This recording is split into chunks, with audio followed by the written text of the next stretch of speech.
तीर्थामध्ये चपला घालून जाऊ नये, तीर्थामध्ये आपले कपडे असताना बुडा पण परत त्याच्यात पिळू नाही. ही विधी एक तीर्थ माहिती नाहीत. जे तीर्थ माहिती आहे त्याला जाणं होत नाही आणि ज्या ज्या तीर्थाला आपण जातो त्याची विधी माहिती नाही. आणि तीर्थ तर घडले पाहिजे कशासाठी? पापाच्या क्षालनासाठी. पापाचं क्षालन कशासाठी? दुःखाच्या निवृत्तीसाठी पापाचं क्षालन. मग पापाच्या क्षालनासाठी तीर्थाचे स्नान. सगळी तीर्थ घडत नाहीत आणि तीर्थाची फलश्रुती तर मिळाली पाहिजे. आता ज्ञानोबांनी सोपं सांगितलं. सगळ्या तीर्थाचं जर अवगाहन आपल्याला घडावं असं वाटत असेल तर सोपं साधन सांगितलं. आपल्या महादेवदरा या ठिकाणावरून निघालेली गंगा काय असणारी नदी सरते शेवटी कुठं जाती? समुद्राला. आळंदीवरून जाणारी इंद्रायणी माता सरते शेवटी कुठं जाते? समुद्राला. काय पंढरपुरावरून जाणारी चंद्रभागा सरते शेवटी कुठं जाते? समुद्राला. मग जगातल्या जेवढ्या म्हणून तीर्थ आहेत ते सगळे ते शेवटी कुठं जातात? समुद्राला. मग 3.5 कोटी असोत नाहीतर त्याच्यापेक्षा जास्त असोत शेवटी कुठं जातात? समुद्राला. मग समुद्राचं स्नान केल्याच्या नंतर कोणतं तीर्थ राहतं? का तीर्थे जिये त्रिभुवनी तिये घडती समुद्राव गहाणी ना तरी अमृत रस स्वादनी रस सकळ. अमृताच्या रसामध्ये सगळ्या रसाचा अंतर्भाव आहे त्याप्रमाणे समुद्राच्या अवगाहनामध्ये जगातील सगळ्याचे सगळे तीर्थ सगळ्या तीर्थाची फलश्रुती आपल्याला मिळते. पण समुद्रामध्ये स्नान करावं लागतं. पण चंद्रभागेचं महात्म्य असं आहे. चंद्रभागा नुसती डोळ्यानं पाहिली की जगातील सगळेचे सगळे तीर्थ घडतात. अभंगाचं पहिलं चरण. अवघीच तीर्थे घडती एक वेळा, अवघीच तीर्थे घडती एक वेळा, अवघीच तीर्थे घडती एक वेळा, अवघीच तीर्थे घडती एक वेळा.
समुद्र पाहणं तर लांबच, समुद्रात स्नान करणं तर लांबच, पण तीर्थ घेतलं तर सर्दी होते आणि आरती घेतली तर उन्हाळ्या लागतात. अशा माणसानं समुद्रात मोटका टाकल्यावर त्याला बरसाने यायचं नाही का? सर्दी झाल्याशिवाय राहणार नाही. समुद्रात स्नान करावं लागतं त्यावेळेला सगळ्या तीर्थाची फलश्रुती मिळते. पण चंद्रभागेचं महात्म्य असं आहे. अवघीच तीर्थे घडली एक वेळा चंद्रभागा डोळा देखील. एकदा डोळ्यानं चंद्रभागा पाहिली की जगातली सगळेचे सगळे तीर्थ घडण्याची फलश्रुती चंद्रभागा नुसत्या पाहण्यामध्ये आहे. अवघीच तीर्थे घडली एक वेळा चंद्रभागा डोळा देखील. तुम्ही चंद्रभागेचं महात्म्य सांगतात कुठं बाकीकडे फिरून सांगता का नुसतं पंढरपूरचं आमच्यासारखी वारी करून सांगतात? तुकोबाने सांगितलं मी 1-2 तीर्थ पाहिले असं नाही, उदंड पाहिले, उदंड ऐकिले, उदंड वर्णिले क्षेत्र महिमे. वाराणसी पाहिली, गया पाहिली, द्वारका पाहिली, पण पंढरपूरच्या तुलनेत कोणी बसत? वाराणसी गया पाहिली,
द्वारका पाहिली पण पंढरपूरच्या तुलनेत बसत नाही. वाराणसी आणि पंढरपूर सारखं काय, नंतर वाराणसी कमी कशी आणि पंढरपूर श्रेष्ठ कसं. आता सरळ सरळ सांगतो. वाराणसी म्हणजे काशी. काशी क्षेत्रामध्ये मोक्ष मिळतो की नाही? मोक्ष मिळतो. पंढरपुरामध्ये सुद्धा मोक्ष आहे. मग काशी क्षेत्रामध्ये मोक्ष आहे. मोक्ष देऊनी उदार काशी होय किर परी वेचावे लागे शरीर ये गावी. काशी क्षेत्रावरून जिवंत माघारी यायचं नाही. गुरुवरी इंदुरीकर महाराजांचं वाक्य आहे. तिथं मरावं लागतंय माघारी आल्याच्या नंतर. ज्ञानोबांनी ते सांगितलं. काशी क्षेत्रामध्ये मेल्याच्या नंतर मोक्ष आहे. पण पंढरपुरात तुका म्हणे मोक्ष देखील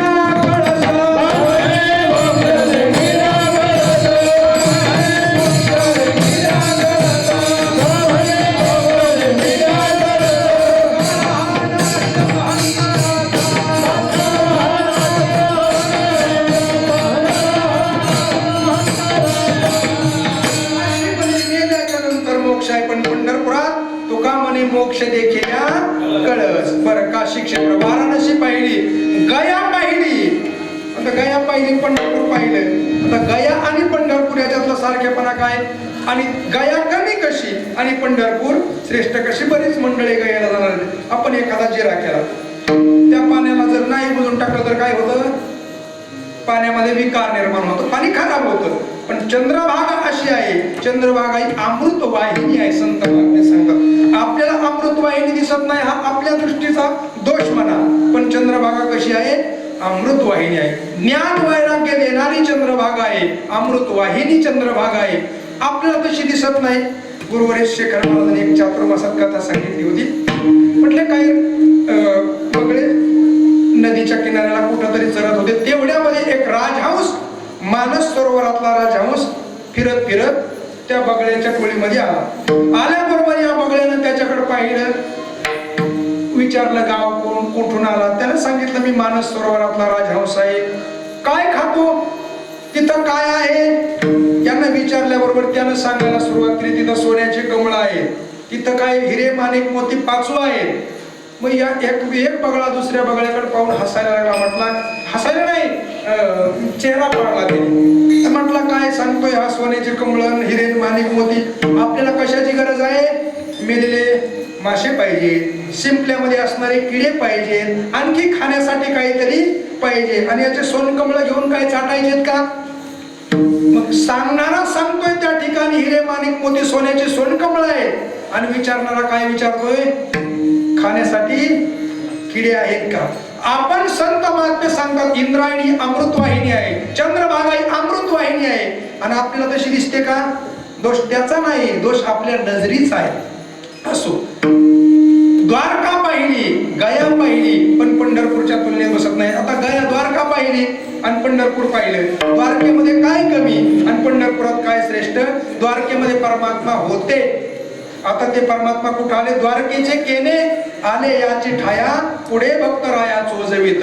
द्वारकेतून परमात्मा पंढरपुरात आले, पंढरपुरातून कुठे गेले नाही. म्हणून पंढरी क्षेत्र हे सगळ्या तीर्थात श्रेष्ठ आहे. उदंड पाहिले, उदंड ऐकिले, उदंड वर्णिले क्षेत्र महिमे ऐशी चंद्रभागा, ऐसे भीमातीर ऐसा विटे वरी देव मोठे. चंद्रभागा पाहिली तर सगळ्या तीर्थाची फलश्रुती. अवघीच तीर्थे घडली एक वेळा. चंद्रभागा पाहण्यानं हे फल आहे. पण चंद्रभागा आता पाहण्यासाठी काय करावं लागतंय? पंढरपुरात जावं लागतंय आणि नंतर चंद्रभागा पाहावी लागते.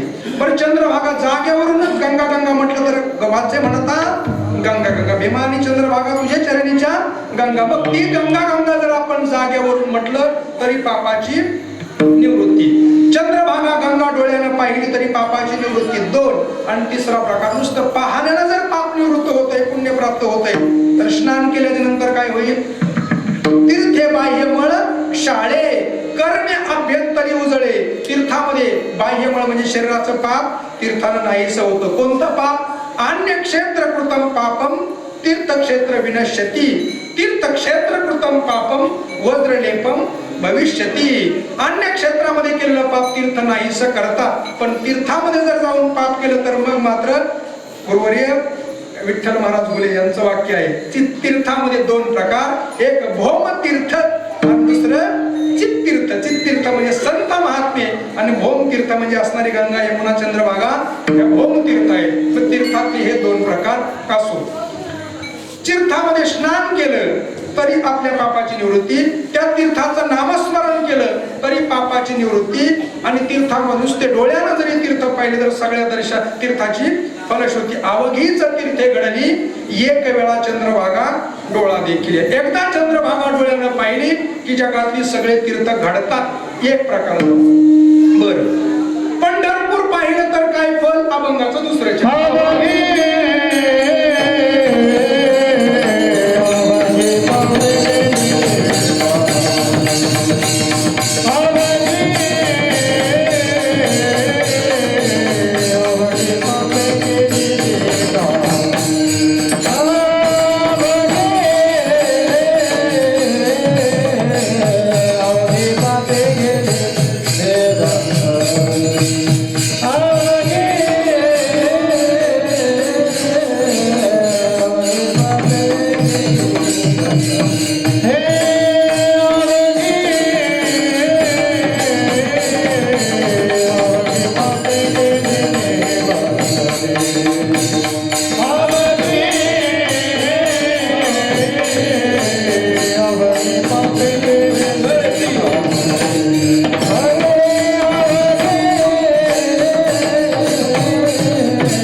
महात्म्य आपल्या समोर मांडलं. चंद्रभागा गंगा नुसतं नामस्मरण केलं तरी पापाची निवृत्ती, चंद्रभागेमध्ये प्रवेश केला तरी पापाची निवृत्ती, आणि चंद्रभागा नुसती डोळ्यानं पाहिली तरी सगळ्या तीर्थाची फलश्रुती. अभंगाच्या दुसऱ्या चरणामध्ये तुकोबाने सांगतात, पंढरपूर पाहिलं तर सगळ्या पापाची निवृत्ती, अवघीच पापे गेली दिगंतरी. आता पापाचे प्रकार किती? 3.5 कोटी सांगितले. आता सरळ सरळ सांगतो, जेवढे सांगता येतील तेवढे. पाप, उपपाप, महापाप किती झाले? 3. त्या महापापात पुन्हा 4-5 प्रकार. ब्रह्महत्या, सुरापानम, स्थेयम, गुरुगमनांगण, हा 4 महापाप, आणि 5वा त्यांच्या सानिध्यामध्ये राहणारा 5वा महापापी. किती झाले? म्हणजे 5 महापाप, पाप, उपपाप. बर, कायेनं केलेलं पाप, कायेनं म्हणजे शरीराकडून घडलेलं पाप, मनाकडून घडलेलं पाप, आणि वाणीकडून घडलेलं पाप. किती झाले? 3 प्रकार झाले.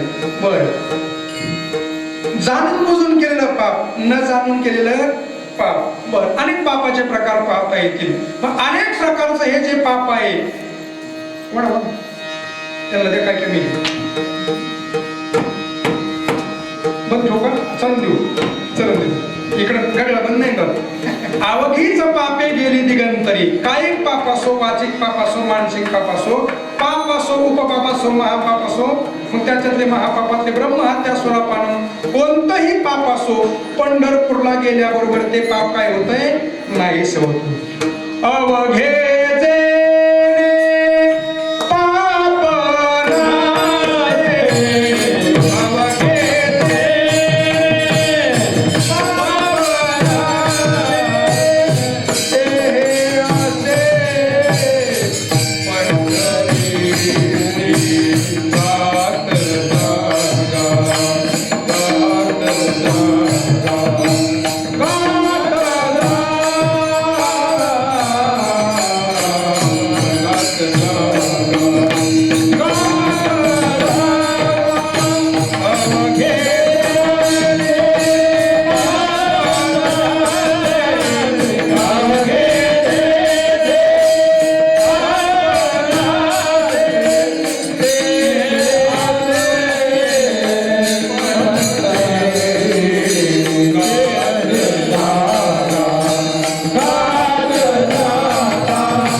पाप असो, सगळं पाप नाहीस होण्याची शक्ती पंढरी क्षेत्रामध्ये. अवघे जेणे पाप नासे ते हे असे पंढरीची, अवघीच पापे गेली दिगंतरी, वैकुंठ पंढरी देखील या पंढरपूर पाहिल्याबरोबर सगळेचे सगळे पाप चिंगट पळतात. चिंगट का नाही, टिरीला पाय लावून पळतात. अवघीच पापे गेली दिगंतरी, वैकुंठ पंढरी. पंढरपूर पाहिल्याबरोबर पापाची निवृत्ती होते. पण पंढरपूरचा आम्हाला ऍड्रेस द्या, पत्ता. पंढरपूर कुठं आहे, तालुका सांगा, जिल्हा सांगा, नंतर गाव सांगा, नेमकं कुठं आहे. पाताळात आहे का मृत्यू लोकात आहे का स्वर्गात आहे. मृत्यू लोकी एका नगर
पंढरी क्षेत्रामध्ये आहे.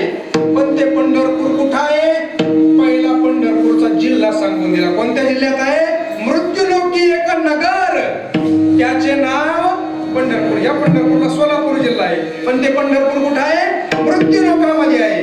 आता मृत्यूलोकामध्ये इकडे असणारं वाळून पंढरपूर कुठं आहे, मृत्यूलोकातच आहे. हे पंढरपूर मृत्यूलोकात. आणखी पंढरपूर असतील ते आपल्याला माहिती नाही, पण चला मृत्यूलोकामध्ये पंढरपूर आहे. पण तालुका सांगा, जम्बो या दीपा माझी एक पंढरपूर.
पंढरपूर गाव तालुका झाला.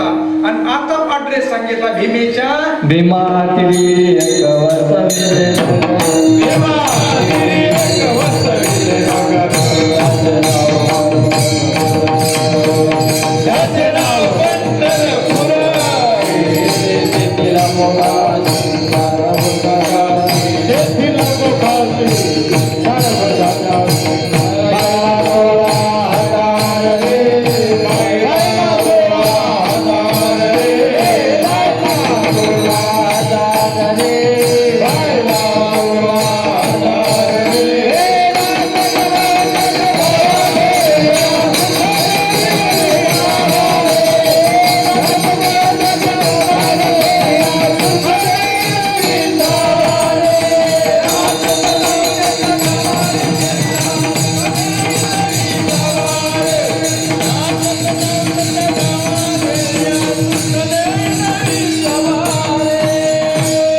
जे नगर त्याचे नाव पंढरपूर. तेथील मोकाशी चार भुजा त्याशी. भीमेच्या तीरावर जे पंढरपूर आहे, त्या पंढरपूरला गेल्याच्या नंतर सगळ्या पापाचे क्षालन होण्याची शक्ती सामर्थ्य त्या पंढरपुरामध्ये आहे. अवघीच पापे गेली दिगंतरी, वैकुंठ पंढरी देखील या. पंढरपूर पाहिल्याबरोबर पापाची निवृत्ती. आता चंद्रभागा पाहिल्याबरोबर सगळ्या तीर्थाची फलश्रुती झाली. चंद्रभागेचं नाव घेतलं तर वाचे म्हणता गंगा गंगा सकळ दोषा जाती भंगा. मग आता पंढरपूर पाहिल्याबरोबर पापाची निवृत्ती झाली. पंढरपूर पंढरपूर म्हटल्यावर काय व्हायला पाहिजे आता? पंढर